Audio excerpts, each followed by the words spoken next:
Trends आपल्याला कळतील। महाराष्ट्राबद्दल बोललो आपण। बघा पडद्यावरती आपल्या स्क्रीनवरती बाजूला दिसतंय उत्तर प्रदेशमध्ये 80 पैकी 52 जागाचे कल हाती आलेले आहेत। 32 जागांवरती भाजप तिथं समोर दिसतंय। त्याचबरोबर पंजाबमध्ये काँग्रेस समोर दिसतंय। गुजरातमध्ये 15 कल समोर आले, 15ला 15 भाजप पुढे दिसतंय। आंध्र प्रदेशमध्ये भाजप 9 ठिकाणी समोर दिसतंय। आंध्र प्रदेश सारख्या राज्यामध्ये, कर्नाटकमध्ये पण भाजप समोर दिसतंय। त्यानंतर तामिळनाडूमध्ये डीएमके 17 पैकी 17 भाजपला। केरळमध्ये आता जर आपण पाहिलं यूडीएफ जी ती 6 जागांवरती या ठिकाणी पुढे। दिल्लीमध्ये भाजप 6 आणि इंडिया आघाडी 1। तेलंगणामध्ये जर आपण पाहिलं भाजप 3 काँग्रेस 1 असं एकूण दिसून येते, आघाडी दिसून येते। आणि छत्तीसगडमध्ये जर आपण पाहिलं तर 11 जागांपैकी 3 जागांवरती भाजप जी आहे ती आघाडीवरती। आणि हरियाणामध्ये भाजप 2 जागांवर आणि काँग्रेस 2 जागांवरती आघाडीवरती आहे। गोव्यामध्ये 1 जागेवर भाजप जी आहे ती आघाडीवर असल्याचं आपल्याला बघायला मिळतंय। आणि गांधीनगरमध्ये अमित शहा, देशाचे गृहमंत्री अमित शहा जे आहेत ते आघाडीवर असल्याचं कळतंय। तिथं देखील त्यांनी आघाडी जी ती आपली कायम ठेवलेली आहे। वेगवेगळ्या ठिकाणची निकाल थोड्याच वेळात हाती येतील, पण आघाडी जी आहे ती पहिल्या फेरीची समोर येताना दिसते, ज्यात एनडीएनं आघाडी घेतल्याचं आपल्याला बघायला मिळतंय। 100 पार ही आघाडी चाललेली आहे, पण ही आघाडी पिछाडी की आघाडी हे थोड्याच वेळात प्रत्येक राऊंड नंतर आपल्याला कळू शकणार विलास। पण साधारण 543 जागांपैकी 277 जागांचे कल आपल्या हाती आलेले आहेत। त्यात एनडीए 182 जागांवरती पुढे आहे। तर आपण बघतोय की 85 जागांवरती आता इंडिया आघाडी पुढे दिसत आहे। इतर राज्यांमधली तुलना खरं तर कर्नाटकबद्दल सांगितलं जात होतं। 28 पैकी 20 जागांचे कल आपल्या हाती आलेले आहेत। 20 पैकी 19 जागांवरती भाजप पुढे। याचा अर्थ काय? म्हणजे कर्नाटक खूप डॅमेज करेल असं म्हटलं जात होतं। बरोबर आहे विलास, परंतु हे सुरुवातीचे कल आहेत। मला असं वाटतं कर्नाटक, बिहार, महाराष्ट्र, उत्तर प्रदेश आणि राजस्थान या 5 राज्यांसाठी आपण अजून 1-1.5 तास थांबलं पाहिजे, कारण या सगळ्या राज्यामध्ये भाजप पीकवर होतं। सर्वात जास्त मोठी बातमी आलेल्या बारामतीतून सुप्रिया सुळे पिछाडीवर गेलेल्या आहेत आणि सुनेत्रा पवार आघाडीवर आलेले आहेत। आघाडी आणि पिछाडी हे आज दिवसभर बारामतीच्या संदर्भात शेवटच्या निकालापर्यंत येणार आहे, हे लक्षात ठेवा, कारण लढाई अतिशय घनघोर आहे। बारामतीमधून आता सुप्रिया सुळे पिछाडीवर आणि सुनेत्रा पवार आघाडीवर। कार्यकर्त्यांची धाकधूक, बॅनर लागलेले दोघांचे सुद्धा टेन्शन असणार आहे। आपले बॅनर उतरावे लागणार नाहीत ना, आपले बॅनर कायम राहतील ना, हे शेवटच्या क्षणापर्यंत कार्यकर्त्यांच्या मनात। विजयाचा हळदी कुंकू ननन भाऊजाई कसा साजरा करतात हे बघावं लागणार आहे विलास। त्याच्यामुळे ही आघाडी पिछाडी जी आहे ती शेवटपर्यंत आपल्याला अशीच दिसेल। ही लढाई आहे पवार विरुद्ध पवार अशी, ही लढाई आहे घड्याळ विरुद्ध तुतारी अशी। त्याच्यामुळे तुतारी ही जोरदार वाजते की घड्याळाचे काटे वेगाने फिरतात हे थोड्याच वेळात आपल्याला कळेल। खरी शिवसेना कुणाची याचा फैसला आज होणार आहे, खरी राष्ट्रवादी कुणाची याचा फैसला आज होणार आहे। आणि आजच्या या निवडणुकीच्या माध्यमातून महाराष्ट्राच्या येणाऱ्या विधानसभा निवडणुकीची रंगीत तालीम सुद्धा असणार आहे। महाराष्ट्र गेल्या अडीच वर्ष आणि त्याच्या आधीची 2.5 वर्ष, गेल्या 5 वर्षात महाराष्ट्रानं जे सगळं राजकीय नाट्य पाहिलेलं आहे त्याच्यावरती जनमत आज येत आहे। महाराष्ट्राला हे नाट्य आवडलंय का नाही आवडलंय याचा फैसला आज होणार आहे। उद्धव ठाकरे यांचं काँग्रेस सोबत जाणं। विदर्भात जाऊयात। बुलढाणामध्ये शिंदे गटाचे प्रतापराव पवार आघाडीवरती आहेत। नाशिकमधून उबाटाचे राजाभाऊ वाजे जे आहेत ते आघाडीवर असल्याचं कळतंय। नाशिकच्या सीटच्या बाबतीत विलास शेवटपर्यंत खल सुरू होता आणि जो उमेदवार शिंदे गटाने दिला हेमंत भाऊ गोडसे म्हणजे विद्यमान खासदार, त्यांना प्रचाराला केवळ आणि केवळ 15 दिवस मिळाले। त्याच्यामुळे महायुतीत कुस्ती झाली आहे तिथं, विरोधकांची कुस्ती होण्यापेक्षा महायुतीत कुस्ती झाली नाशिकला। आणि त्या आखाड्यामध्ये बघा या सगळ्या कुस्तीमध्ये विरोधी उमेदवार पुढे जाताना दिसतोय। हे सुरुवातीचे कल आहेत, हे ट्रेंड आहेत, पण हे ट्रेंड काय सांगतायत? 543 जागांपैकी 330 जागांचे आतापर्यंत ट्रेंड समोर आलेले आहेत, कल हाती आले आहेत। 182 जागांवर एनडीए समोर आहे, भाजप प्रणित एनडीए। 220 जागा, सातत्यानं या जागा वाढत चाललेल्या आहेत आणि हे ट्रेंड्स वाढत चाललेले आहेत। 272चा जादुई आकडा आहे, 272चा जादुई आकडा भाजपची एनडीए यावेळेस पूर्ण करू शकणार नाही हा तुमचा दावा आहे। पण चित्र ज्या वेगानं ते त्या दिशेने जात आहेत, तुम्ही काय सांगा? शाळेमध्ये एक गोष्ट ऐकली ती सशाची आणि कासवाची. हा. निश्चितपणे मला ती या ठिकाणी हे सांगायला ससा आवडेल. कोण, कासव कोण? ससा कोण, कासव कोण? त्यामुळं निश्चितपणे आता जे आपल्याला या ठिकाणी 193 194 तुम्ही आकडा बीजेपीचा दाखवत आहे. आम्ही दाखवत नाही, ते ईव्हीएम मधून येतंय. येतोय. ईव्हीएम वरून आपल्याला येतोय आकडा, तो पहिल्या पोस्टल फेरीचा आहे. त्यामुळं मगाशी सांगितल्याप्रमाणे सरांनी एक 4-5 फेऱ्या झाल्याशिवाय निश्चितपणे कुणाला या ठिकाणी अंदाज बांधता येणार नाही. ठीक आहे. बरं, ठीक आहे काका. पण जनमत मात्र हे इंडिया आघाडीच्या बाजूने आहे, हे आमच्या बाजूने आहे आणि सरकार मात्र निश्चित आमचंच होणार आहे. कुठे पोस्टल मध्ये राज्यात की रिफ्लेक्ट होतोय का? केंद्रात? त्यांचा दोन्हीकडे. दावा पोस्टल मध्ये रिफ्लेक्ट होतोय का? नाही, तसा दिसत नाही काका. जो दावा करतायत तो पोस्टलमध्ये तरी किमान दिसत नाही. एनडीए आणि इंडिया आघाडीमध्ये 100 जागांचा फरक आहे. 220 अधिक इकडे एनडीए कडे दिसत आहेत आणि 114 हे इंडिया आघाडीकडे दिसत आहेत. त्यामुळे पोस्टल बॅलेटच्या वर जर आपण आत्ता मत व्यक्त केलं तर एनडीए पुढे आहे. पण पोस्टल बॅलेट म्हणजे सुशिक्षित वर्ग आहे या देशातला, जो डिसाइडिंग फॅक्टर आहे, मध्यम वर्ग असं म्हणतो आपण त्यांना, हा मध्यम वर्ग तरी किमान असं म्हणूया.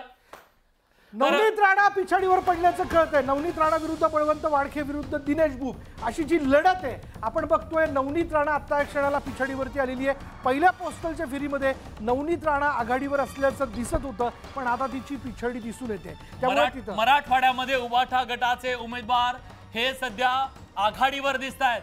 मराठवाडा यावेळी उबाठा गटाच्या पाठीशी उभा राहील का हा सवाल आहे. याआधी सुद्धा शिवसेना जेव्हा संकटात होती तेव्हा मराठवाड्याने त्यांना साथ दिलेली आहे. परभणी असेल, धाराशिव असेल, त्यानंतर संभाजीनगर असेल, हिंगोली असेल, हे सगळे गड किल्ले होते शिवसेनेचे. हे किल्ले यावेळेस शाबूत ठेवण्यात त्यांना यश येते का हे पाहावं लागेल. मराठवाड्यात अत्यंत प्रतिष्ठेच्या लढती त्या ठिकाणी आपल्याला बघायला मिळतात. ओमराजे असतील, इतरही पंकजा मुंडे असतील, इतरही नेत्यांचं नेमकं काय होतंय त्यांचं भवितव्य जे ते पणाला लागलेलं विलास. त्याच्यामुळे ही आघाडी आणि पिछाडी खरं तर प्रत्येक फेरीनंतर आपल्याला दिसत राहील. कृष्णा हेगडेंकडे जाऊया. कृष्णाजी, ज्या पद्धतीने हे आकडे येत आहेत, फार तुमच्यासाठी होप्स आता दिसत नाहीयेत. आशा मात्र तुमची कायम असणार आहे. पण उबाठा गटाला एक प्रकारे सहानुभूतीचा फायदा होतोय का? मला नाही वाटत की सहानुभूतीचा त्यांना फायदा होत आहे. तुम्ही मला टॉप 6 सीट्स विचारलं महाराष्ट्रामध्ये तर बारामती पवार वर्सेस पवार फॅक्टर, माढा जिथे आपले मोहिते पाटील फॅक्टर जिथे मी स्वतः निरीक्षक होतो, सांगलीमध्ये विशाल पाटील जे अपक्ष उभा आहे काँग्रेसतून ते फुटले आहेत, बीडमध्ये Pankaja Munde versus the Jarange factor, आणि नॉर्थ सेंट्रल मुंबईमध्ये वर्षा गायकवाड जे मुंबई काँग्रेसचे अध्यक्ष आहे आणि उज्ज्वल निकम जे आम्ही नवीन कॅन्डिडेट दिलाय, आणि कोकणमध्ये नारायण राणे साहेब ते खूप वर्षानंतर निवडणूक कोकणातून लढतायत. हे मला वाटतं की टॉप 6 जे सीट्स असणार महाराष्ट्राचं. पण तुम्ही देशाचा निकाल बघितलं तर देशाला एक विकसित राष्ट्र पाहिजे. त्यांना एक दिशा देणारा प्रधानमंत्री पाहिजे आणि ते फक्त नरेंद्र मोदी देऊ शकता. हे जे इलेक्शन आहे नरेंद्र मोदी साहेबांचं इलेक्शन आहे, इंडिव्हिज्युअलचं इलेक्शन नाही म्हणून नरेंद्र मोदी साहेबांचं इलेक्शन आहे. असं जरी तुम्ही म्हणत असलात, 45चा तुम्ही नारा दिला होता, पण बघा महाराष्ट्रातलं चित्र काय. 21 जागांवरती महायुती आणि 16 जागांवरती मविया आहे. मविया तुम्हाला फाईट देतेय. मविया तुमचा विजय रथ रोखण्याचा प्रयत्न करतेय. ज्या प्रकारचं चित्र देशात एका बाजूला एक कल्ली भाजपची साथ दिसते, महाराष्ट्रात हे चित्र दिसत नाहीये. मविया फाईट करते. आपण आकडे बघतोय त्याच्यामध्ये मवियानी त्यांचे गड राखलेले दिसत आहेत. त्याचबरोबर दुसरी महत्वाची गोष्ट की शरद पवार आणि उद्धव ठाकरे यांना जो सहानुभूतीचा फॅक्टर आहे तो किमान सध्या पोस्टल मतांमध्ये तरी आपल्याला दिसून येतो. ही परावर्तित होत राहील. मला असं वाटतं आपण थांबलं पाहिजे विशाल, की त्याचं महत्वाचं कारण आता ईव्हीएमच्या पेट्या उघडायला लागतील. पहिल्या फेरीचं जेव्हा मतदान होईल त्यानंतर आपल्याला दिसेल की खरं चित्र कुठल्या दिशेने जाईल. बरं, पण आता जे चित्र दिसतंय देशातलं एक चित्र पटकन नजर टाकूया आपण. बघा, बहुमताच्या आकड्याच्या दिशेनं अतिशय वेगानं भाजपचा प्रवास सुरू झालेला आहे. 543 जागांपैकी 402 जागांचे कल आपल्या हाती आलेले आहेत.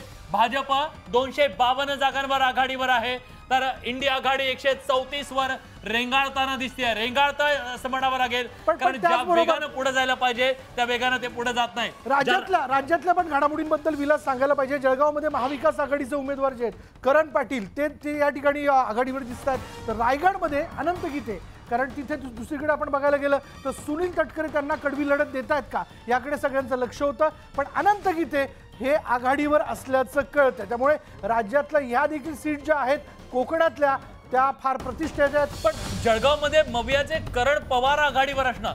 सर, करण पवार आघाडीवर हो बालेकिल्ला भाजपचा बरोबर आहे, परंतु भाजपचं तिथं तिकीट वाटप चुकलेलं आहे. उन्मेष पाटलासारखा एक चांगला उमेदवार ज्याचा मतदारसंघात जनसंपर्क आहे. पण जोडून अभिजित नवनीत राणा देखील पुन्हा एकदा पिछाडीवर दिसत आहेत आणि मवियाचे बळवंत वानखेडे जे दर्यापूरचे विद्यमान आमदार आहेत त्या आघाडीवर दिसत आहेत. संजयकडे जाऊया आपण थेट. संजय, काय स्थिती आहे? नवनीत राणा पिछाडीवर.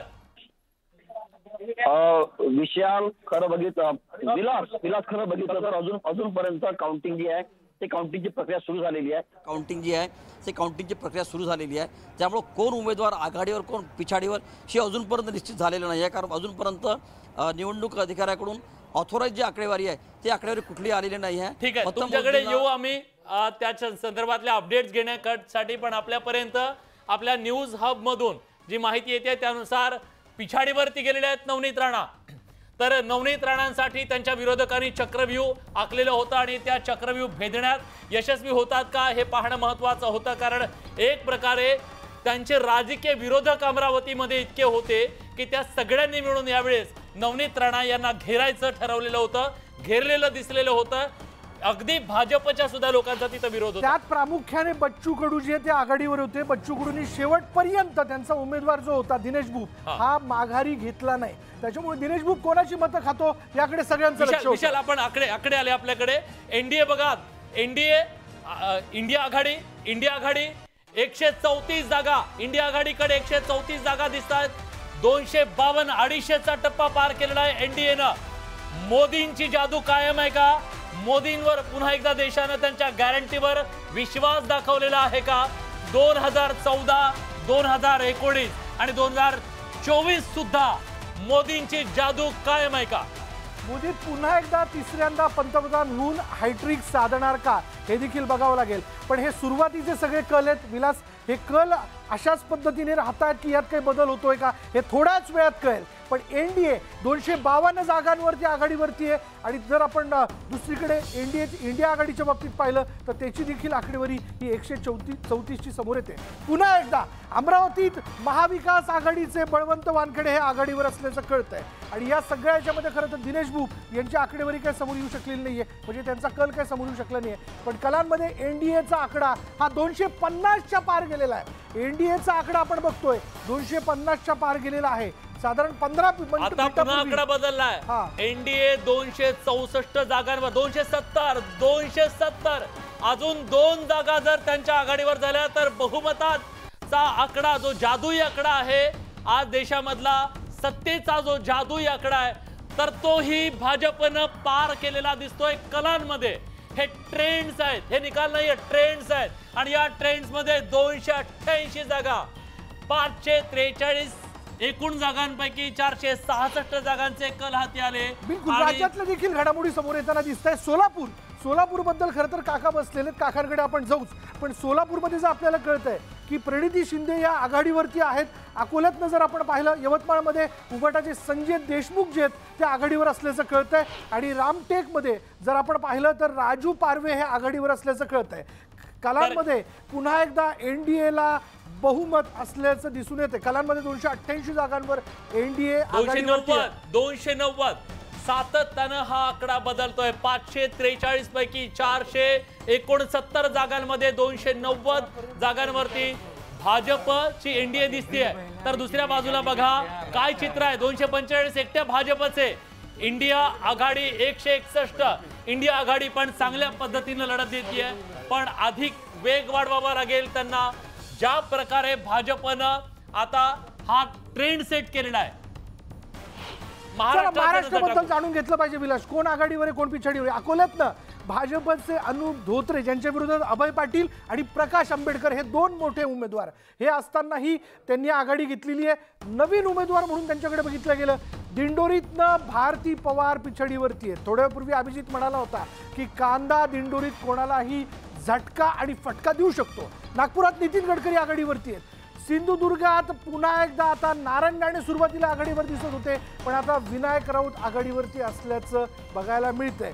दिंडोरीतनंच खुद्दच देशाच्या केंद्रीय राज्यमंत्री या पिछाडीवरती आहेत आणि एक एक करत राज्याचा निकाल आपण पाहिला. सिंधुदुर्गात विनायक राऊत पिछाडीवरती आहेत आणि त्याचबरोबर इतरही ठिकाणचा जो काही निकाल आहे तो आपल्यापर्यंत हळूहळू हाती येतोय, म्हणजे कल हाती येतोय.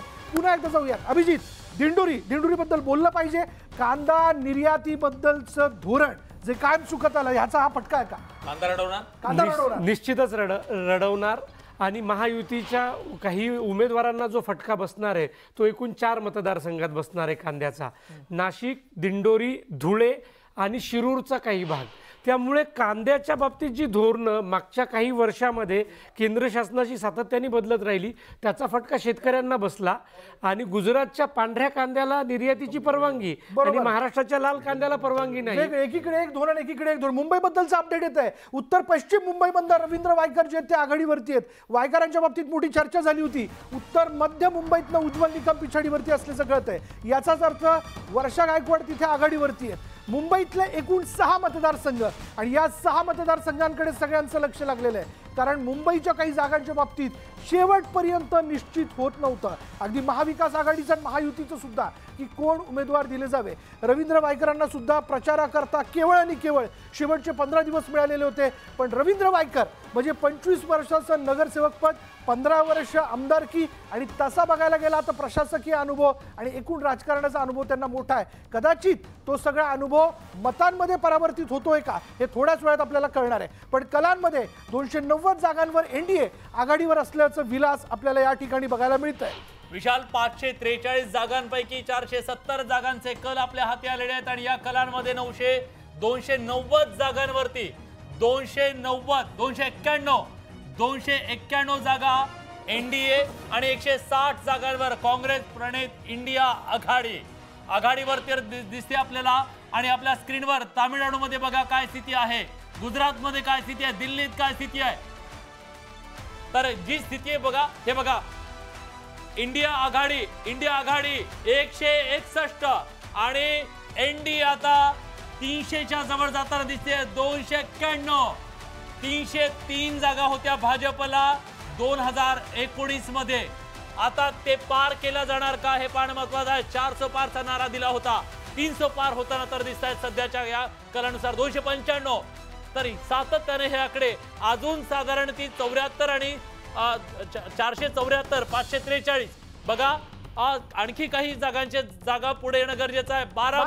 बारामतीच्या बाबतीत एक मोठी अपडेट समोर येते. ईव्हीएमच्या मतमोजणीला आता सुरुवात झालेली. आता ईव्हीएम पोस्टल मतं संपलेली आहेत. आता ईव्हीएमच्या फेऱ्या ज्या सुरू झालेल्या आहेत त्यामध्ये आपल्याला कळू शकेल. प्रेक्षकांना सांगायला हवं आतापर्यंतचे जे सगळे ट्रेंड समोर आलेले आहेत ते ट्रेंड्स होते पोस्टलचे. खऱ्या अर्थानं आता ईव्हीएमच्या मतमोजणीला सुरुवात झालेली आहे आणि खऱ्या अर्थानं आता ही जी आघाडी घेतलेली आहे एनडीएनं आणि महाराष्ट्रामध्ये जे चित्र दिसतंय हे प्रत्येक ठिकाणची आघाडी कायम ठेवणं ही जबाबदारी असेल. जसं काका म्हणाले की आम्ही कासव आहोत पण आम्ही जिंकणार आहोत, ससा हरणार आहे. पण काका एक लक्षात घेतलं पाहिजे, बारामतीच्या बाबतीत आपण स्पेशल बोलूच, पण दादांना हे वास्तव आहे की ताईन करता म्हणजे सौन करता बारामतीत अडकून राहावं लागलं. ते तर सत्यच आहे. ती भाजपची साहेबांना ती भाजपची स्ट्रॅटेजीच होती. इकडे अजितदादांना त्यांनी जाणीवपूर्वक बारामतीमध्ये अडकवलं आणि माननीय मुख्यमंत्र्यांना कल्याणमध्ये त्यांच्या त्या मुलाच्या मतदारसंघात अडकून टाकलं आणि ही त्यांची भाजपची ठरवून केलेली स्ट्रॅटेजी होती. त्यामुळे निश्चितपणे आपण जर बघितलं तर पुन्हा एकदा याच्या सुनेत्रा पवार ईव्हीएमच्या आता उघडल्याच्या नंतर बारामतीत सुनेत्रा पवार आघाडीवरती गेलेले आहेत आणि सुप्रिया सुळे या पिछाडीवर गेलेले आहेत. आघाडी पिछाडीचा बारामतीतला हा खेळ मित्रांनो पुढचे काही तास असा सुरू राहणार आहे. त्यामुळे कार्यकर्त्यांच्या काळजाची धडधड अशीच कायम राहणार आहे आणि सातत्यानं हा पॅन्डुलम कधी इकडे कधी तिकडे, कधी इकडे कधी तिकडे, आघाडी पिछाडी कायम राहणार आहे. आमची ताई की त्यांची ताई, या वहिनी ननंद की भाऊजाई, बोलूयात. जितेंद्र जाधव आपल्या बरोबर आहेत. जितेंद्र, तसं बघायला गेलं तर सगळ्यांसाठीच हे फार मोठं धर्मसंकट होतं की कोणाला निवडून आणावं. पण आता ईव्हीएम मधली आकडेवारी समोर यायला सुरुवात झालेली आहे आणि सुप्रियाताईंची आघाडी असल्याचं कळतंय. जितेंद्र, आता सुनेत्र पवार आघाडीवरती आहेत.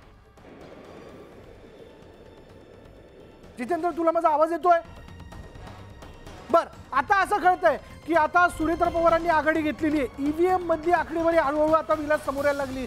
त्यामुळे आता एक एक करत यामध्ये आघाडी पिछाडी दोन्ही उमेदवारांमध्ये दिसून येणार विशाल, असं काही आपल्याकडे यंत्र नाहीये की पटकन पुढचे 2 तास एका 5 मिनिटात व्हावे. असंच वाटत असेल सगळ्यांनी, लोकांना, नेत्यांना वगैरे, हे खालीवर होणं बंद करा. हार्ट अटॅक यायची वेळ आली म्हणजे इतक्या कार्यकर्त्यांची अवस्था असू शकते. कारण जर त्यांनी बॅनर लावलेले आहेत तर ते बॅनर उतरवायची वेळ आपल्यावर येऊ नये असं प्रत्येकाला वाटणं स्वाभाविक आहे. नेत्यांपेक्षा कार्यकर्तेच काय होईल कसं होईल सगळी धाकधूक त्यांची